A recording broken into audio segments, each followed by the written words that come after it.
Do have a look out at the Scale Loch to your left. Beautiful. It's brackish, so apparently it's not that good for fishing.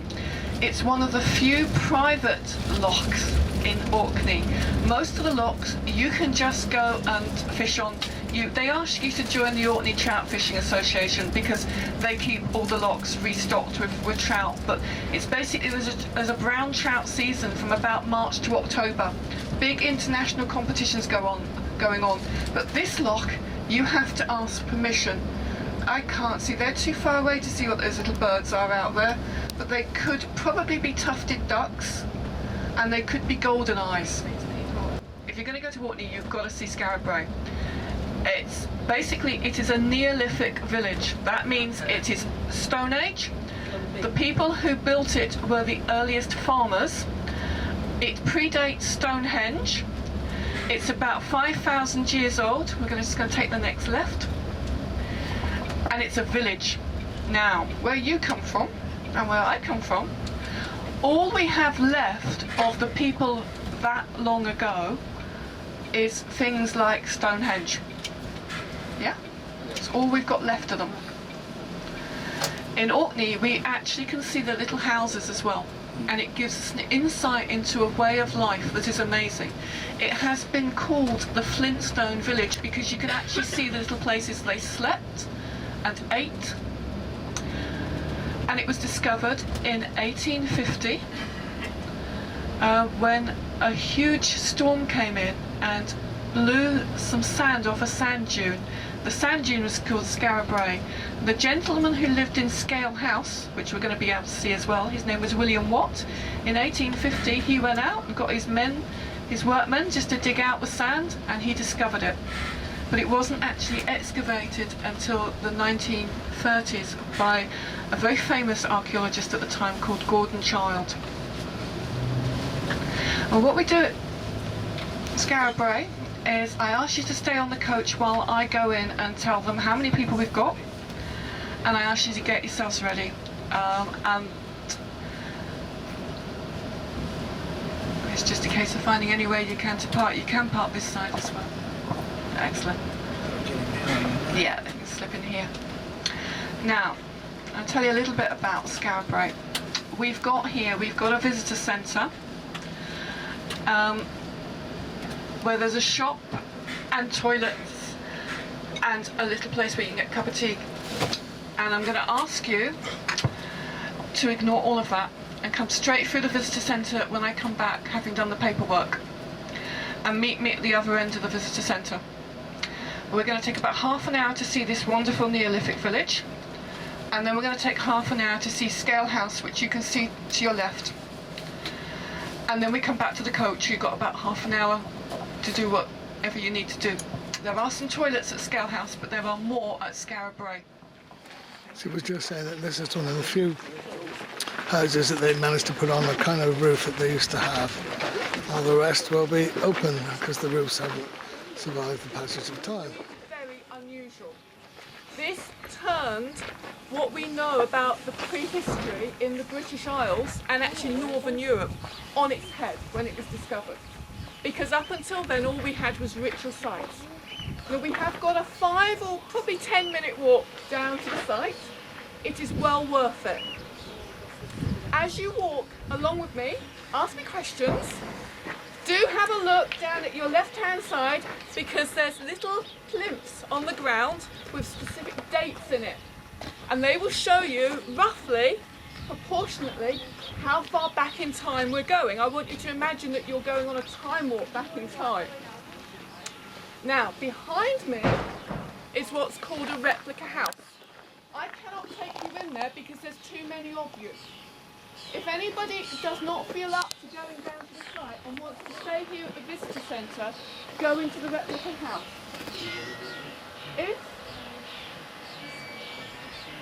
As well as that, if you've got some free time afterwards, there is a little film show and there's a lovely exhibition on in the visitor centre as well. So in your free time, do have a look at that. You'll have about 20 minutes to have a look.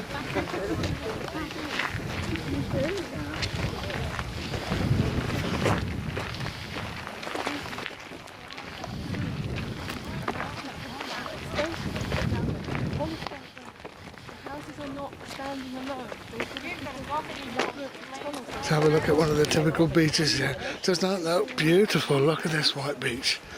This is the sort of thing that I was expecting to see. Look at that.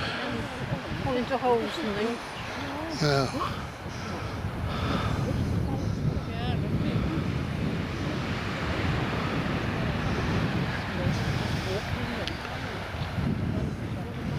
We get close enough to record what she says, which means getting to the sunny side of her. Isn't it lovely? Gorgeous. Isn't that beautiful? So level, Just isn't it? enjoy it. Just enjoy it for a few minutes while everyone catches up. It's just one of my favourite beaches, this one. Yeah, it is. It is lovely. Gather a bit nearer to me because I'm going to leave my voice. I think you're going to start the choices and I'm going to keep my voice for the whole summer. So that you can all hear me.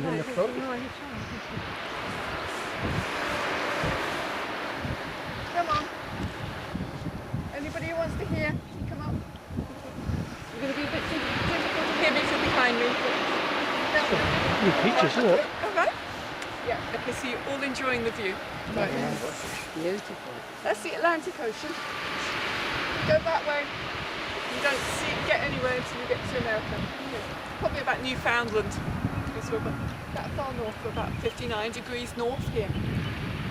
It's a beautiful beach, isn't it? I love the white sand and the natural crescent shape of it.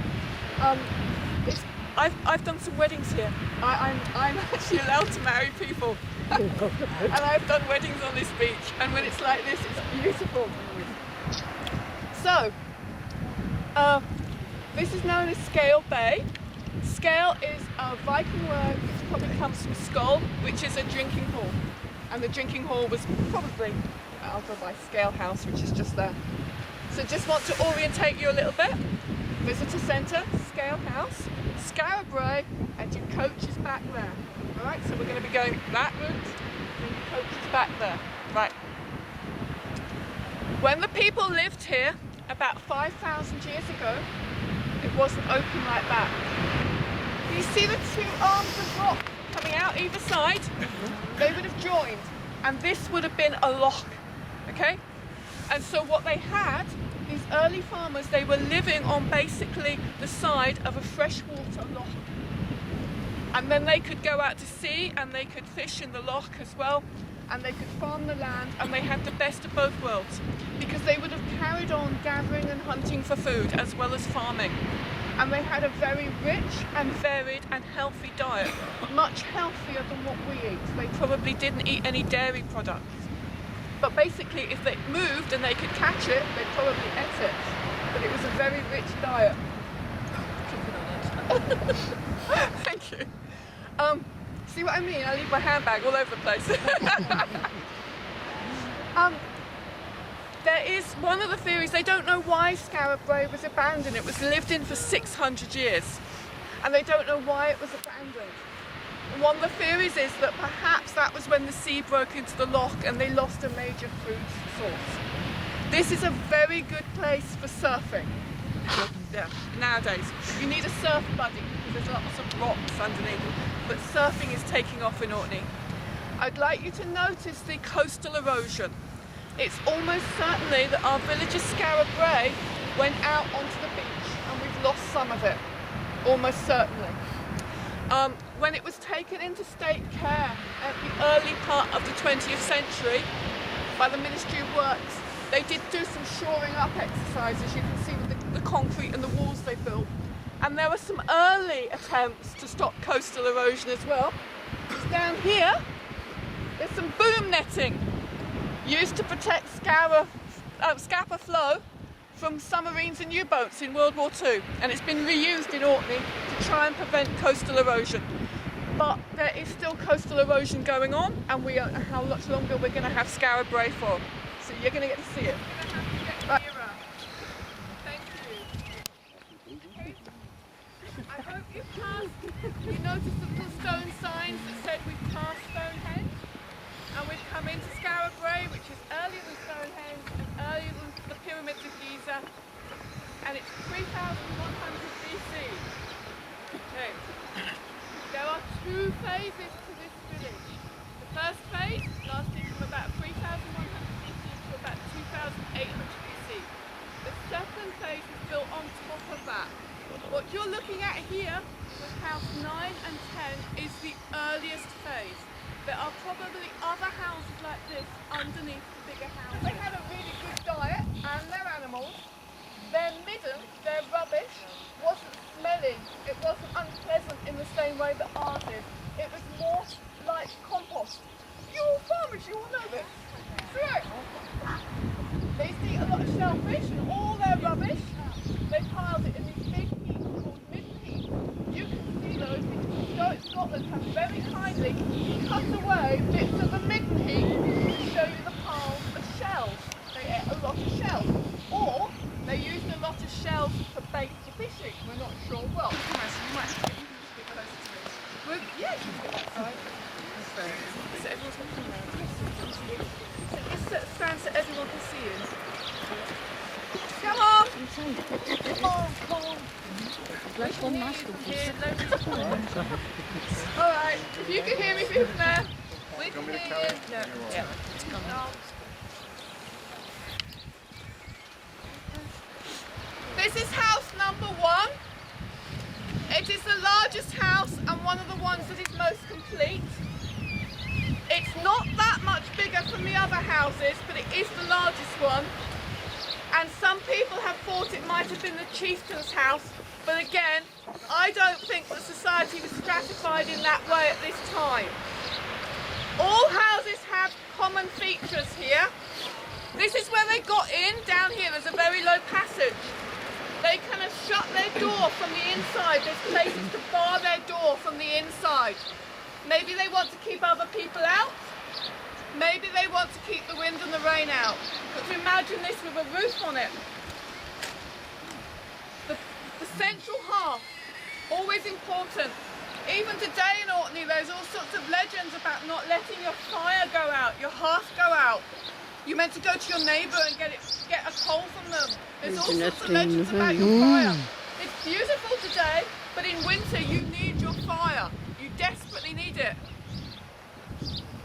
Every single house has the same layout. Opposite the way in is what's called a dresser. Maybe they were using this to store things and display things, but it's obviously meant to be seen by anyone as the first thing they come into the house. They've been finding these at the Nessa Brodgar, and on structure 10 at the Nessa Brodgar they have found that there are 3 of these, 4 rather, at the 4 corners of the round structure, if a round structure can have corners. And they've been calling them at the Nessa Brodgar, which is a ritual site, they've been calling them altars. So maybe we should think of these as being a household altar, because we know the Romans much later on had household shrines. Perhaps that's the way of thinking of it. Then we have the beds, the box beds. These were probably filled with mattresses full of dried heather, right to the top, so they probably slept on top of it. But behind the beds and in the wall are little cubby holes, where maybe they put a little glass of water for bed. Down here, across here, with something you'll see it as you come round, there's a little sort of like route in, and that's got drains to it, so it's a room with drainage. It's usually interpreted as an ensuite bathroom. I think it might have been to do with brewing beer, because when you brew beer you use a lot of liquid to wash it away, and it could have been for saving urine and compost, for composting the fields, it could have been for anything, but I think they probably weren't up to ensuite bathrooms. There's a little seat down by the hearth. We've got quern stones for grinding corn and barley. We've got these little square lined slabs, boxes, which had a layer of clay at the bottom to keep them watertight. And we think what they were doing was they were loosening limpet shells in there to use as bait. The whole house has got a damp-proof course in it, in the form of a thick layer of blue clay. And look, can you see the cute little window? That is no when that was discovered by the laird, his daughter wanted to play in here. It was her Wendy house. And she said, Daddy, I need a window! Got a window! But let's ignore the window. It would have been dark apart from their own light that they've made from oil lamps.